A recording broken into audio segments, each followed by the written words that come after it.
Hey, what's up guys? This is Umby here, and today I want to do a video on something kind of cool. Just this past Sunday, that's March 27th, 2022, the Discord for Georgia's VGC community just completed the drafting phase of their first VGC Draft League, and they're going to start battling soon for that. Now, that competition is going to last for 10 weeks, so it's going to be 7 weeks of regular season matches and 3 weeks of playoff matches, including the championship.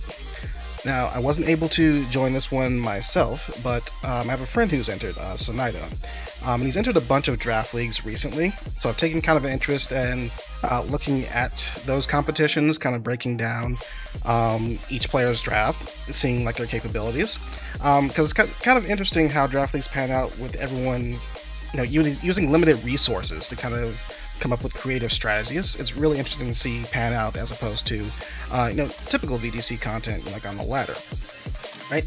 So now, that's what this video is going to be about today, breaking down this particular competition, seeing if I can do that. Now, a couple of things before we begin.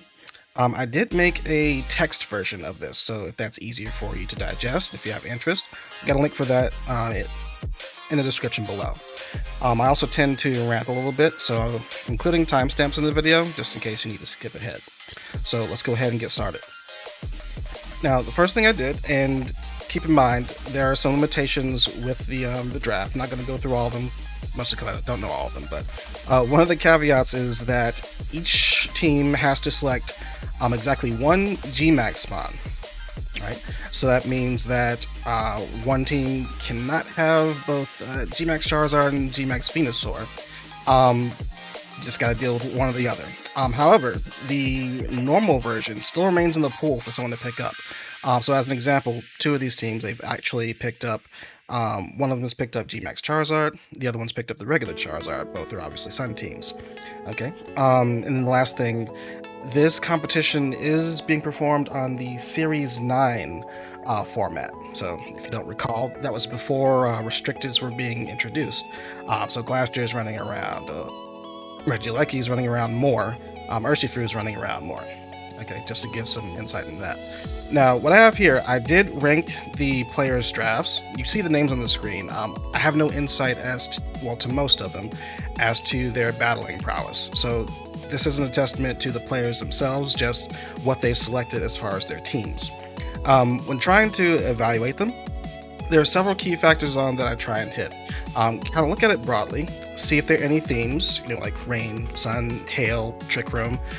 See if there are any, specific pairings, specific synergies. Like, for example, if you put, Lightning Rod Raichu next to a Gyarados, evaluating how strong the pieces toward those are in comparison to the rest of the drafts, and then seeing if they're well supported. Like, do they have Grimmsnarl backing them up?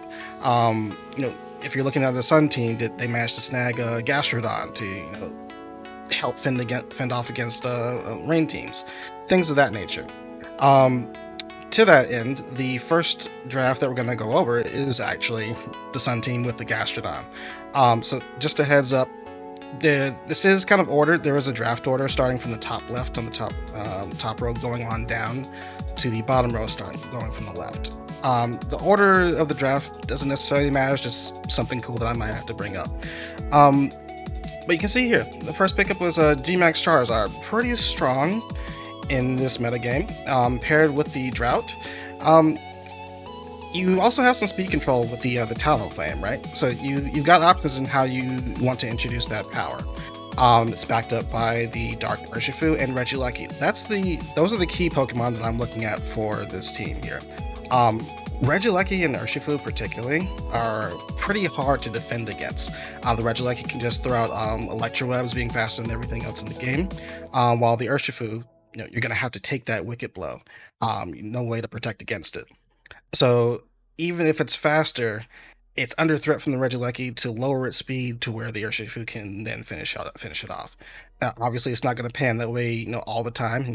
Landorus Therian, does exist, so it could put a stop to that. But just to get a general feel of what's going on here, those two Pokemon are pretty hard to defend against, and then backed up by a typical Sun strategy with the Charizard.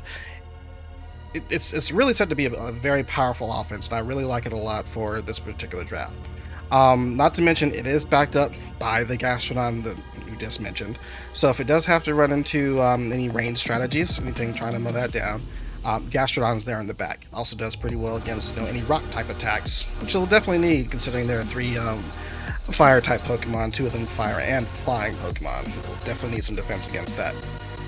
Now, moving on from that, you do have a couple of other things that you can do here.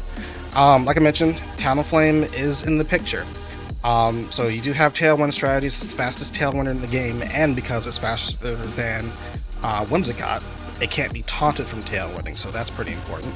But also a cool little caveat, Max Airstream gets priority through the Gale Wings, so you can also opt to max that in the clutch. Aside from that, it actually does pretty well into Trick Room, I believe. Amoonguss is a really good redirector that works really well under Trick Room. It'll scare people off from maybe trying to enact Trick Room, perhaps without Safeguard or a Lumberry to help prevent any spores. And then the Gastrodon itself is also a powerhouse, well, quote-unquote powerhouse under Trick Room. Just a general overall deterrent. Okay. You also have Klefki. It's kind of a mini Grimmsnarl in this sense, right? That gives you access to screens if you need to employ it. And then, kind of don't want to stretch too far, but I just want to go ahead and mention it. Riolu and Darmanitan might be some sleeper picks here. Coaching plus a Scarf Darmanitan. I'm just going to leave you with that. Think about that for a second. Just one of many possible strategies, but overall, I like this as a favorite to place in the top 3 spots. I just think all the Pokemon are really dangerous. I think overall it's really well rounded out to whatever matchup it goes into. Yeah, pretty good. It's one of my top picks. Alright, the next one we're going to go over is Mocha's draft. Now, admittedly, this one is actually my favorite draft. I said that if I were going to enter the tournament, 2 of my first picks were going to be Spectrier and Grimmsnarl. Mocha took it a step further, actually. Picked up the Spectrier, G-Max Grimmsnarl, and the Metagross. Now, the cool thing there, obviously Grimmsnarl is just generically useful as a support. This team overall is pretty bulky as it is, and it just makes it bulkier.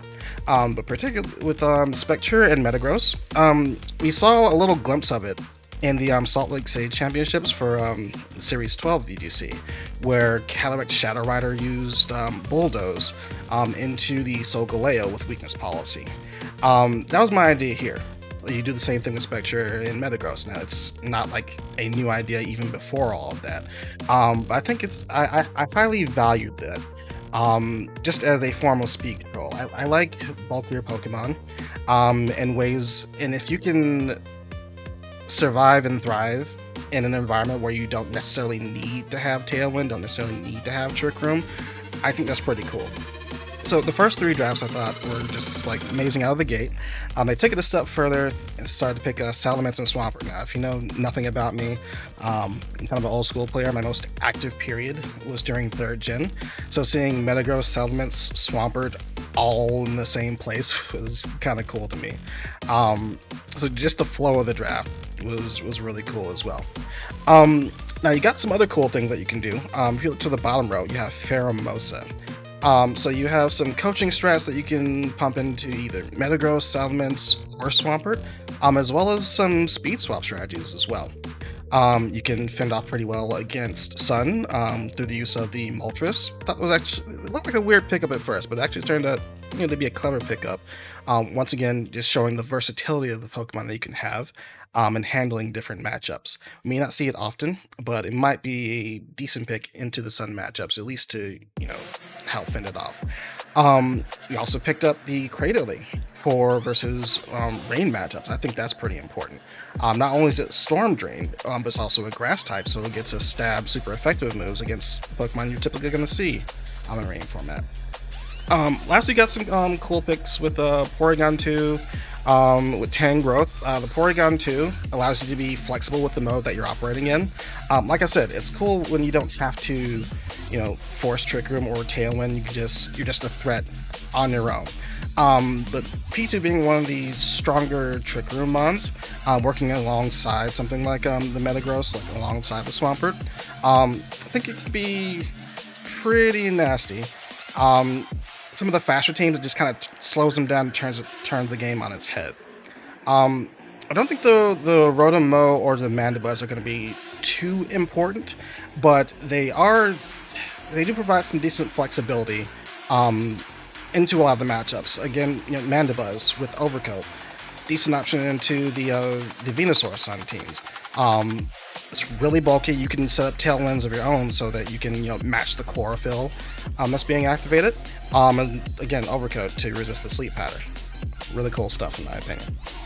Okay, now the next one that I want to go over, that is Bruneaux's team.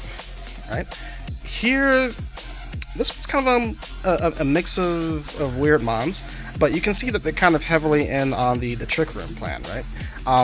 We'll first go over the Dragapult and the Togekiss. I think that's kind of like par for the course for this particular format. Dragapult just kind of like mows teams down through brute speed and brute strength, right? Next to the Togekiss, it kind of goes untouched for a while it picks up 1 to 2 KOs. So it's a very simple strategy that they could enact, but the remaining mons, this is very oriented towards Trick Room, and they picked up last year as one of the premier Trick Room mons for most of the season. We also have things like the Indeedee Male and the Hatterene and Mimikyu. Like, there's 4 Trick Rooms already, so you can pair them all together. You don't know which one is going to Trick Room to just to start out with. Wait, I said 4. That's 3 Trick Rooms. Excuse me. 3 Trick Rooms and Liepard for Copycat if you want to do some cool stuff with that. But the cool thing about the Indeedee Hatterene, though, you may have seen it before. You do have Psychic Terrain and double expanding force. So if teams aren't prepared to fend off against that could also pick up some quick KOs without too much effort. I don't see too much use for things like Turtonator or Luxray, but they are there. Luxray provides Intimidate, since only one person is going to have access to Incineroar and one person is going to have access to Landorus. There's not a lot to slow down on physical attackers if you don't have like a fast Reflect, right? So the Luxray pickup may be valuable to kind of slow some of that down, help everyone get set up. Also got access to Fake Out via Gmax Blastoise, Togedemaru. That also helps you set the Trick Room down too. And the last 2 Pokemon I want to go over, Ferrothorn, generically useful. You can start doing Iron Defense Body Press stuff, or leave that to Turtonator, and then you go the Gyro Ball Power Whip route. You have some diversity in how you can handle your Trick Room strategies. Now Blastoise, I want to see how well that's leveraged. Generally speaking, Gmax, Cannonade, Wildfire, Vine Lash, Volcalith, these are all just useful Gmax moves to have. The residual damage over time kind of stacks up. I think the water type offense on its own, though, everyone's pretty well insulated against. So I'm wondering how much damage output is actually going to deal to the rest of the format. But yeah, heavy Trick Room team, but also has the diversity to run a quick offense with Dragapult. Heck, if it wants to, it can even run support Dragapult. I remember Wolfie popularized a light screen Will-O-Wisp breaking swipe set. It also helps to slow the game down, get everyone set up, and then you can just mow everyone down with a Glastrier or Hatterene. Okay. Next up, we have Patillac's Draft. This one, it's got a good mix of things, I think. I want to pin eyes on the Celesteela. Celesteela is really good in this format. You have Stab on 2 of the best typings for max moves, with Max Airstream and Steel Spike. You're really bulky, but can still deal with a fair bit of offense that only gets better as you start to knock out Pokemon with it. Sitting next to Rapid Strike Urshifu and Raichu, you're again poised to just kind of blow through whatever's sitting in front of you, or otherwise make them think twice about staying in. and Raichu kind of fends off against any of the electric moves that you might run into. One of the caveats with the Celesteela, if you do decide to max it and you start stacking up those steel spikes, it gets harder and harder to deal with. So typically you're going to have like an electric type or a fire type attack it. Those are usually going to be your special mounts. And having Lightning Rod through Raichu helps nullify one of those and makes it even tougher to take down. So I personally kind of like the pairing. How it gets leveraged just is going to depend on the matchup, I think, but I think overall it's relatively strong. Okay, now for moving on, we have Latios, Comfey, and Gmax Cinderace. This kind of speaks to a really weird hyper offense. I think there's not a lot of speed control so far unless you throw in the Tornadus in the mix.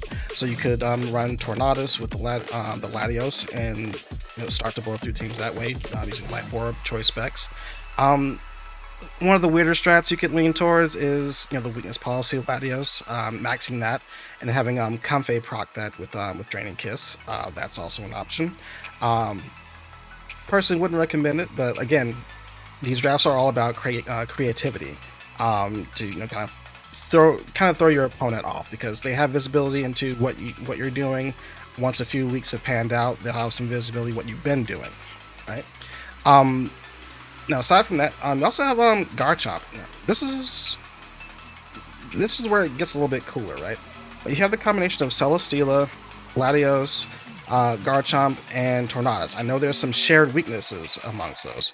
But with that setup, if you get Garchomp into position, now it's free to throw out Earthquakes rather than the Stomping Tantrum without having to hit its partner. So that's one thing to kind of keep an eye on. Now, the rest of the Pokemon, Leafeon, Tangela, Avalugg, Spiritomb, I don't think are particularly too useful, but once again, you're restricted in these kind of drafts and what you can do with them. At most, I do see Tangela being... It does have Rage Power to be a redirector, so it has some limited usefulness in certain matchups. And then there is one team that we're actually about to go into to where Spiritomb could be useful. I'll explain why in a second, and that is Professor Walnut's draft. I talked to him a bit about this one. I think this one is hilariously annoying to run up against. It looks very weird, and he kind of snuck these pieces in. I don't think anyone's really thinking about a lot of these Pokemon, except maybe the Rillaboom, maybe the Weezing. But the first pickup is the Registeel. Now, close to the end of Series 9, Registeel was quite common with Iron Defense Body Press sets, and it could win late games if all of your resources were spent trying to deal with everything else. So with that, it looks like this particular draft is kind of geared with that in mind. Playing out the early game, drawing out their resources, and then in the late game, just winning with Iron Defense Body Press, provided all the ghost types are gone, which is why you see the Moltres pickup, and the Sableye pickup helps with that as well. Okay, now he also picked up Grapploct, and this is a funny story. I was watching the draft unfold, and by the time he had gotten to Ditto and to Togetic, I realized, hey, what would be cool is if somebody else picked up Grapploct to deal with the Iron Defense Body Press set.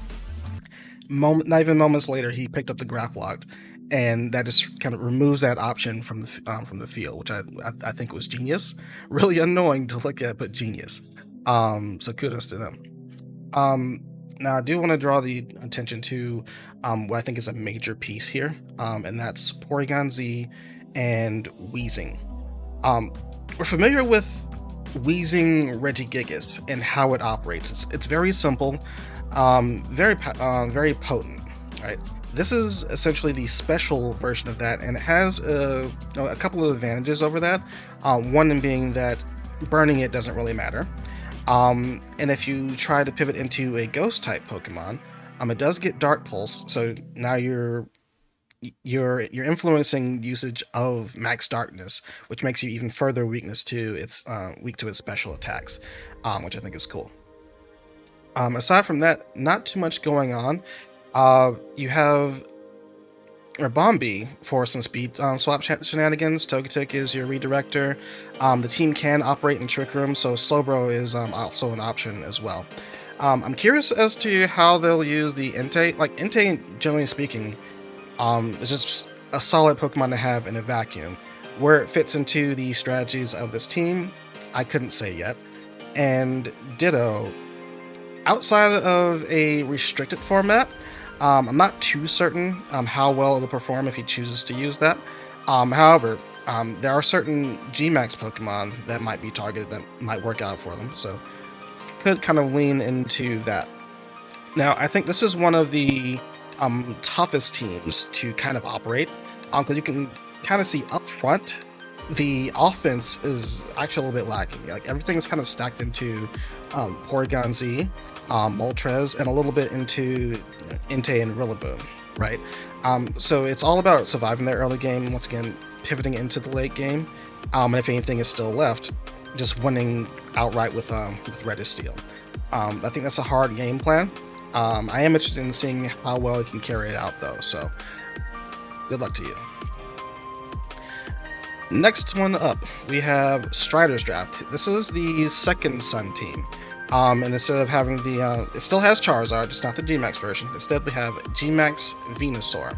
Now it's got the classic lineup for Sun teams. So Charizard, Torkoal, Venusaur, and then Landorus. To be honest, if you're all in on the Sun strategy, that's kind of all you need, and it kind of disincentivizes using any other Pokemon in this lineup. It does have the Rotom Wash to help back it up versus opposing rock types, opposing water types. But again, if we're just running pure Sun, there are very few options. You have like the Chandelure and the Drampa. Pretty powerful in the Sun, assuming you don't use Cloud 9 Drampa. You do have Berserk, keep it in mind. But putting them in position is going to require Trick Room in my opinion. So you could see some Sunroom things, and that kind of restricts what you're going to do with the team. It's a little bit hard to explain. But I see the main four pieces of the Sun strategy, and it feels like you're kind of locked into them. If you move away from that, you're talking a whole different lineup where you're starting to use, Chandelure, Hitmontop, maybe Goodra, maybe Drampa, maybe Rotom Wash. Now, all these pieces, could work to a cohesive strategy. Once again, depending on the matchup. Hitmontop as an Intimidator helps you slow down the game before you just set up the Trick Rooms. And again, we just saw the Red is Steel. I'm going to keep mentioning that a couple of times because I think it's important to have a Ghost type. And even though having Torkoal and Charizard kind of shuts down Red is Steel already, just having the Ghost type as a backup, I think is a good thing for most of these teams to have running into Professor Walnut. It also has Malamar, which also gets Topsy-Turvy like the Grapplock does, so that's another backup strategy you can lean towards. But outside the main five, Venu, Landorus, Torkoal, Rotom Wash, Charizard, I don't see the remaining Pokemon being too impressive. I am curious to see how Strider pilots this team. I kind of have to be convinced that it's doing more than Sun, though. I kind of want to know the thought process behind selection of these mods. Alright, next up, Papi Cantan's draft. Here is the actual Regigigas Squeezing team. Okay. That on its own is really simple and could honestly just win the game on its own if the opponent is not prepared for it. But the assumption is going to be that everyone wants to be versatile enough to kind of handle it. So when you look at the other pieces that he selected, we do have a Sand Rush strategy. We have Hippowdon and Excadrill. It's a little bit less than ideal than selecting Gigalith or Tyranitar. Tyranitar had already been selected, I believe, so I'm actually surprised that he did go for the Gigalith here. But either way, you have a Sandstream strategy. Having the Gigalith would have made a little bit more sense, since as a rock type, even if you're sharing some of the same weaknesses, getting the special defense boost kind of helps mitigate the damage that you're both taking, which may pan out in the end. either way, you have two different pairings that can work at 2 different times. I don't think it's necessarily a team that you want to put all in the same bag. And as you move along, you see that like the team gets really heavily physically offensive. You see, aside from those 4 Pokemon, I know using Linkstor's a special side, but aside from those, you're looking at Crocodile and Heracross as your main offense. It's really prone to getting intimidated. At the very least, Heracross would be the one that can take a burn if you're using a Guts towards it. But as far as your special offense goes, you really only have Latias and Primarina.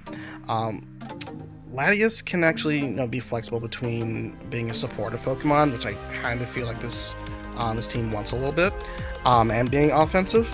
And then Primarina, if it can get in position, maybe via Trick Room, which Dusknoir can provide, it could be a potential threat.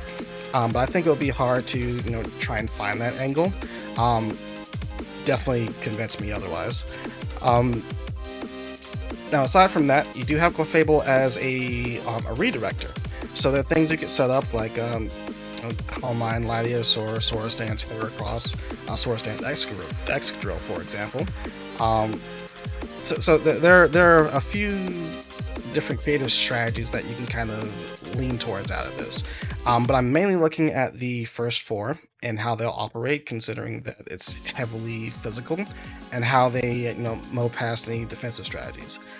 Now, I haven't mentioned the G-Max Pikachu, because I've been made aware that might have been switched out. I am not 100% sure.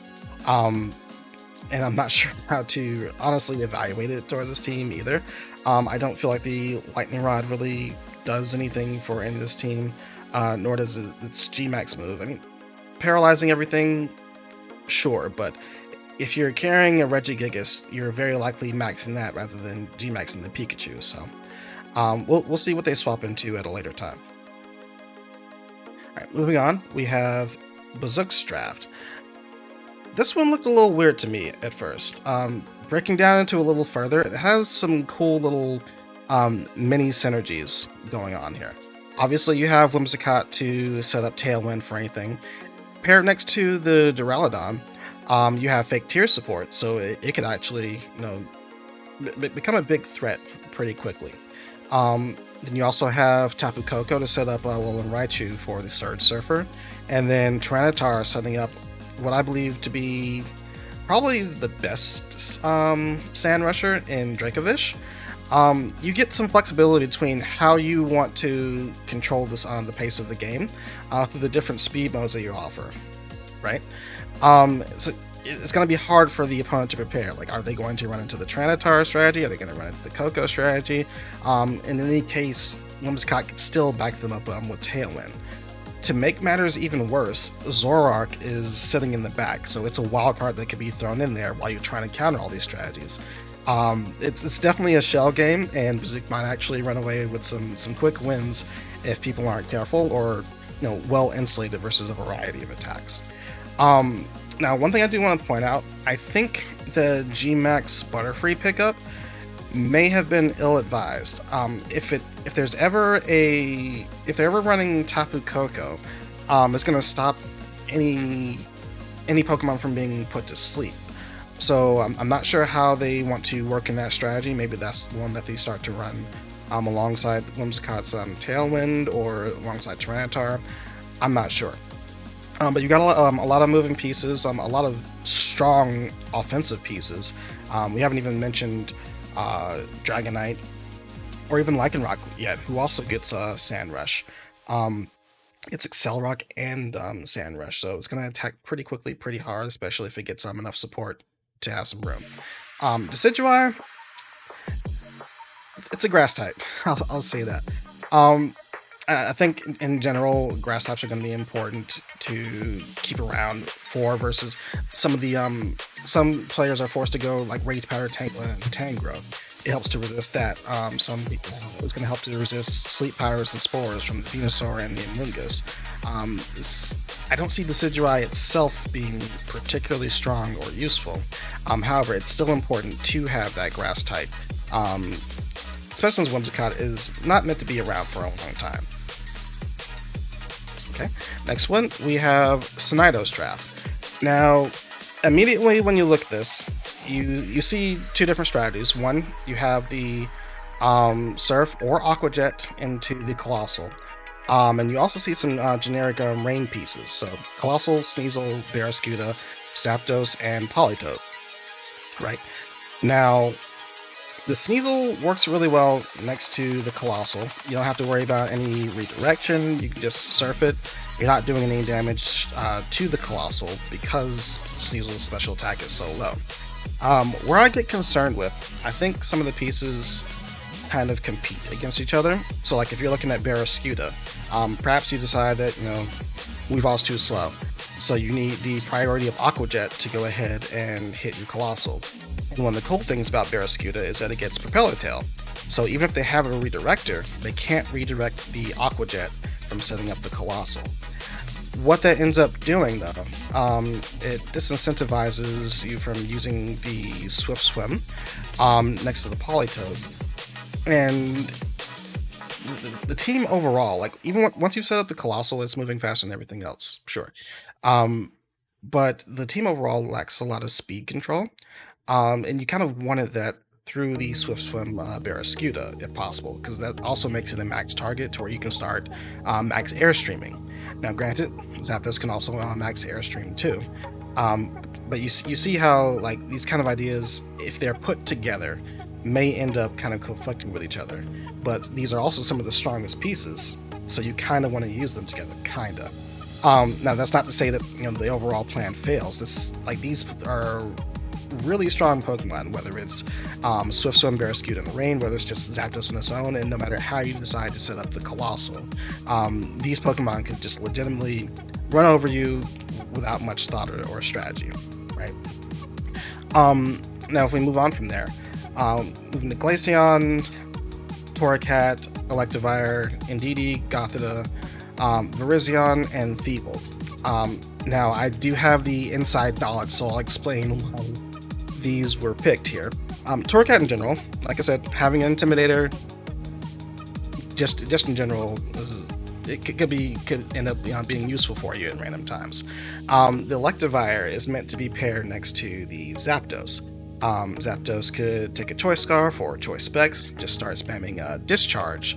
So while hitting the enemy Pokemon, it also hits the Electivire, charges up the Motor Drive, and then Electivire gets to go off with its offense. Normally you try and, that's a pairing on its own, but normally you want to have like a ground type as well to kind of back that up in case Electivire is not feeling too well after that. Either way, that's fine. It could actually, surprise some people if you're not prepared for it. Double Electric is kind of one of my favorite things that people will underestimate, in my opinion. The Indeedee, in general, having a redirector is going to be pretty good. You could help the Zapdos set up the Airstreams without being touched. You can also put it next to the Thievul. The Thievul is going to have Unburden, Psychic Seed, and unlike Prankster Pokemon, it's not going to be affected by the Psychic Terrain or opposing Dark types. So you can have kind of a three-way synergy where you use something like Zapdos, Indeedee, Thievul, and that gives it Fake Tear support. So Zapdos just blows things up a lot quicker. It takes some time to pivot into, but it's something that can pan out in the end.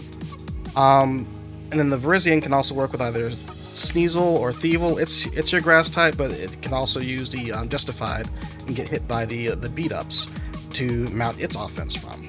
So you're gonna have to watch your back against that. Glaceon's kind of there. I think they just wanted to take it away from Eeveenescence's team for some odd reason. However, if Trick Room does go up, it's going to be one of the main mons that will be able to survive in that setting. Okay. Overall, I think this is a relatively strong team, but it doesn't have the ability to slow down at any point.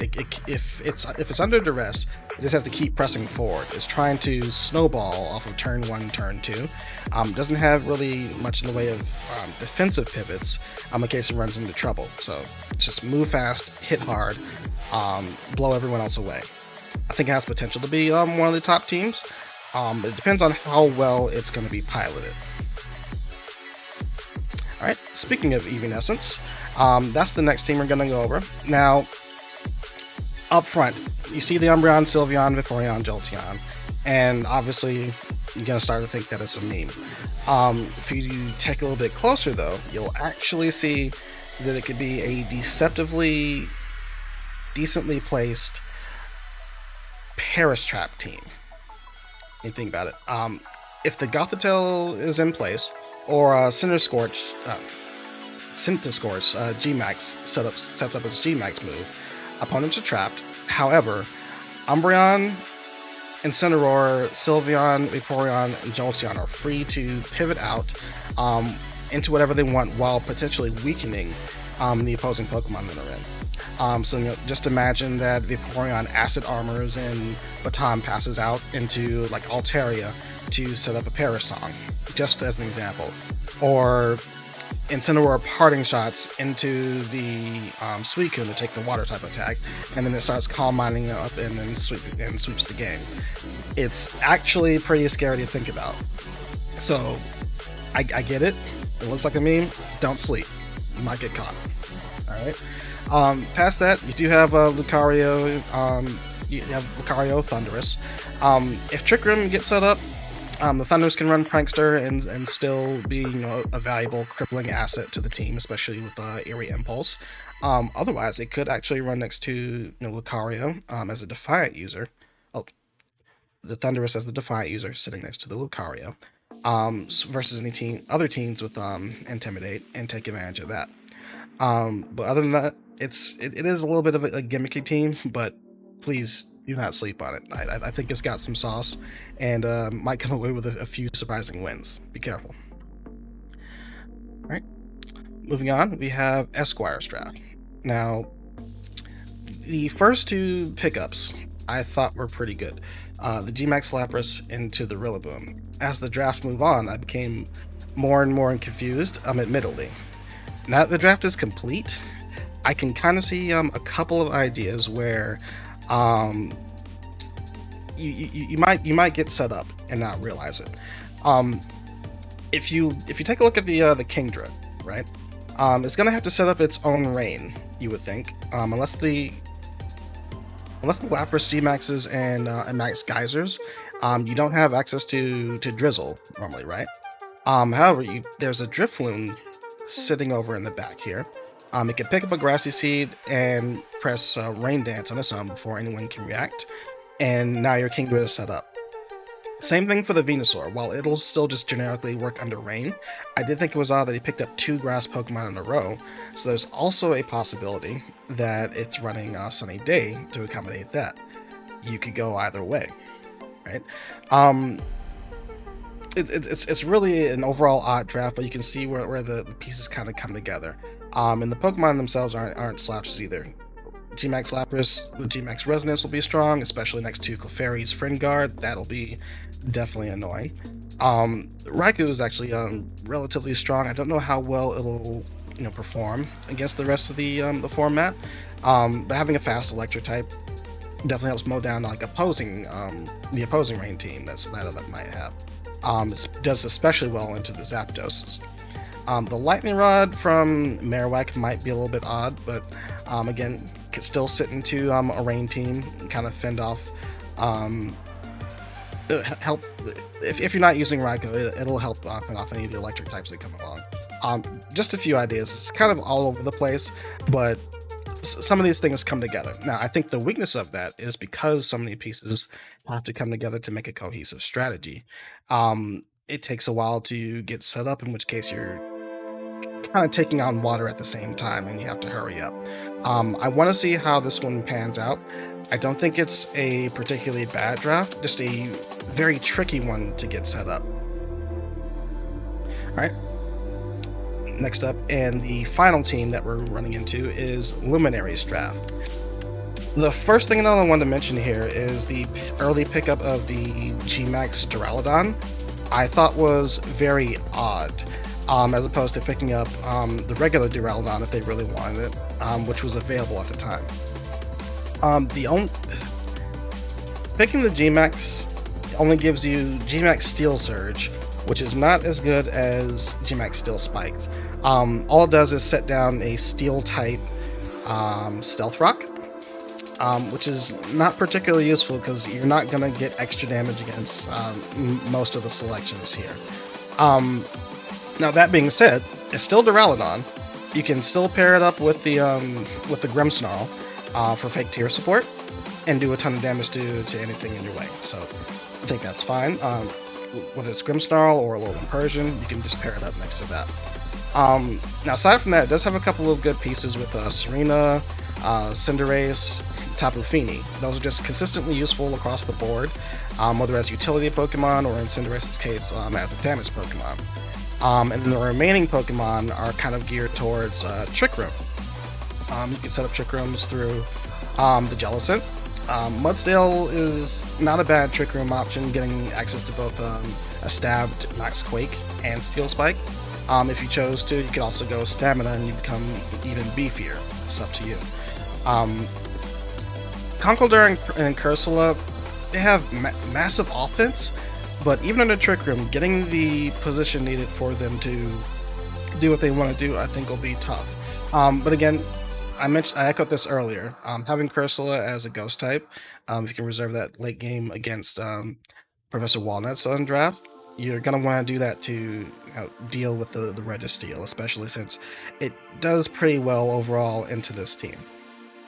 And the Maractus, not really an amazing pickup, but I think it's interesting to think about how well it matches into other weather teams. You have Storm Drain or Water Absorb to go into rain with. And you also have Chlorophyll to kind of steal the turns away in the sun, or try to, rather. Last thing I want to mention for this team is that there's a Butterfree pickup, and the same thing I mentioned with the Gmax Butterfree and the Tapu Koko, they're running into the same issue with Tapu Fini. You want to be careful what place to get next to the Fini, otherwise you won't be able to put anything to sleep. Other than that, you're going to have to get real creative with the strategies here, because the overall, I'll call it a power level of these Pokemon is pretty low. It's not particularly fast, it's not excessively strong, so it's got to get clever in how it picks up KOs, I think. One possible scenario is utilizing the Misty Terrain to set up Swaggers to boost maybe the power of Cinderace, or if you want to go the physical Fini route, that's a gimmick that's been done before. But yeah, this is definitely something that I unfortunately put at the bottom of my list for all the issues that it has. But I'm up for being surprised. Once again, drafts like these are made for creativity, using limited resources to come out on top. Maybe you're a smarter battle than everyone else and can do that with this team. Okay, now that's all the teams. So again, I just want to reiterate, this information is based on how I look at the game. You may see a different perspective, you may call me out on some wrong information. I'm up for learning, so definitely leave some feedback for me. I'd love to take another look at this as the battles pan out, new weeks come up, new matchups come up. There are also potential for trades, which change the dynamics of the team. So I'm all up for breaking this down again. This was kind of fun for me. If you did like it though, once again, just leave some feedback, leave some comments. Check out the document too. Just I'm always up for updating all the documents that that I try and put out. So I appreciate anything that you can give me. But if you like this, let me know. I'm glad to create another video. Until next time though, take it easy.